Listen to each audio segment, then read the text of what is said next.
इतिहास अध्याय 30। हिजकिय्याह द्वारा फसह पर्व की तैयारी।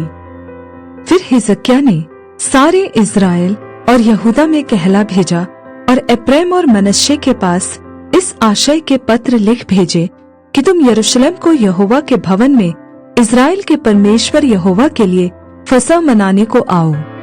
राजा और उसके हाकिमों और यरूशलेम की मंडली ने सम्मति की थी कि फसह को दूसरे महीने में मनाए।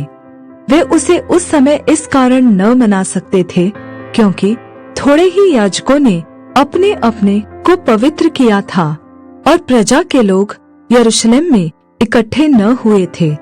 यह बात राजा और सारी मंडली को अच्छी लगी। तब उन्होंने यह ठहरा दिया कि बर्शेबा से लेकर दान के सारे इस्राएलियों में यह प्रचार किया जाए कि यरूशलेम में इस्राएल के परमेश्वर यहोवा के लिए फसह मनाने को चले आओ, क्योंकि उन्होंने इतनी बड़ी संख्या में उसको इस प्रकार न मनाया था जैसा कि लिखा है।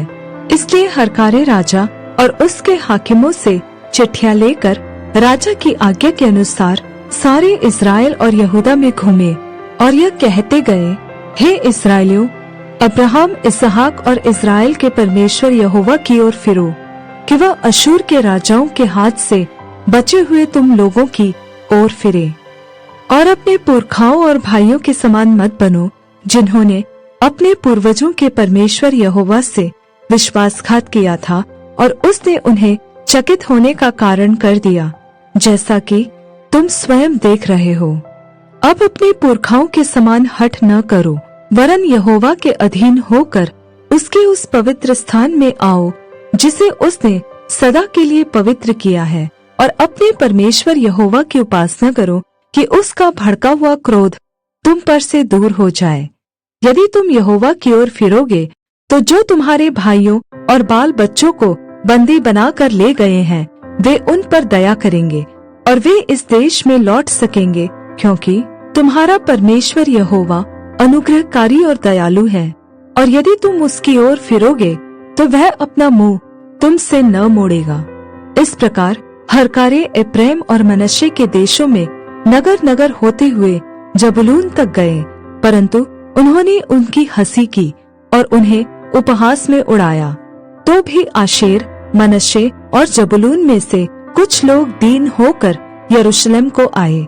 यहूदा में भी परमेश्वर की ऐसी शक्ति हुई कि वे एक मन होकर जो आज्ञा राजा और हाकिमों ने यहोवा के वचन के अनुसार दी थी उसे मानने को तैयार हुए। फसह का मनाया जाना। इस प्रकार अधिक लोग यरूशलेम में इसलिए इकट्ठे हुए कि दूसरे महीने में अख़मीरी रोटी का पर्व माने, और बहुत बड़ी सभा इकट्ठी हो गई। उन्होंने उठकर यरूशलेम में की वेदियों और धूप जलाने के सब स्थानों को उठाकर किद्रोन नाले में फेंक दिया। तब दूसरे महीने के 14वें दिन को उन्होंने फसह के पशु बलि किए। तब याजक और लेवीय लज्जित हुए और अपने को पवित्र करके होम बलियों को यहोवा के भवन में ले आए। वे अपने नियम के अनुसार अर्थात परमेश्वर के जन मूसा की व्यवस्था के अनुसार अपने अपने स्थान पर खड़े हुए, और याजकों ने रक्त को लेवियों के हाथ से लेकर छिड़क दिया, क्योंकि सभा में बहुत ऐसे थे जिन्होंने अपने को पवित्र न किया था। इसलिए सब अशुद्ध लोगों के फसह के पशुओं को बलि करने का अधिकार लेवियों को दिया गया कि उनको यहोवा के लिए पवित्र करे। बहुत से लोगों ने अर्थात एप्रैम, मनश्शे, इस्साकार और जबूलून में से बहुतों ने अपने को शुद्ध नहीं किया था, तो भी वे फसह के पशु का मांस लिखी हुई विधि के विरुद्ध खाते थे, क्योंकि हिजकिय्याह ने उनके लिए यह प्रार्थना की थी, यहोवा जो भला है वह उन सभी के पाप ढाँप दे जो परमेश्वर की अर्थात अपने पूर्वजों के परमेश्वर यहोवा की खोज में मन लगाए हुए हैं, चाहे वे पवित्र स्थान की विधि के अनुसार शुद्ध न भी हो। और यहोवा ने हिजकिय्याह की यह प्रार्थना सुनकर लोगों को चंगा किया। जो इस्राएली यरूशलेम में उपस्थित थे वे 7 दिन तक अख़मीरी रोटी का पर्व बड़े आनंद से मनाते रहे, और प्रतिदिन लेवी और याजक ऊंचे शब्द के बाजे यहोवा के लिए बजाकर यहोवा की स्तुति करते रहे। जितने लेवीय यहोवा का भजन बुद्धिमानी के साथ करते थे, उनको हिजकिय्याह ने शांति के वचन कहे। इस प्रकार वे मेल बलि चढ़ाकर और अपने पूर्वजों के परमेश्वर यहोवा के सम्मुख अंगीकार करते रहे और उस नियत पर्व के 7 दिन तक खाते रहे। फसह का दूसरी बार मनाया जाना। तब सारी सभा ने सम्मति की कि हम और 7 दिन पर्व मानेंगे। अतः उन्होंने और 7 दिन आनंद से पर्व मनाया, क्योंकि यहूदा के राजा हिजकिय्याह ने सभा को 1000 बछड़े और 7000 भेड़ बकरियां दे दी, और हाकिमों ने सभा को 1000 बछड़े और 10,000 भेड़ बकरियां दी, और बहुत से याजकों ने अपने को पवित्र किया।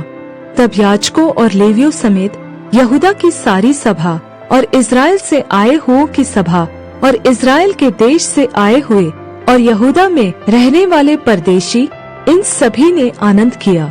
इस प्रकार यरूशलेम में बड़ा आनंद हुआ, क्योंकि दाऊद के पुत्र इज़राइल के राजा सुलेमान के दिनों से ऐसी बात यरूशलेम में न हुई थी। अंत में लेवी याजकों ने खड़े होकर प्रजा को आशीर्वाद दिया, और उनकी सुनी गई, और उनकी प्रार्थना उसके पवित्र धाम तक अर्थात स्वर्ग तक पहुंची।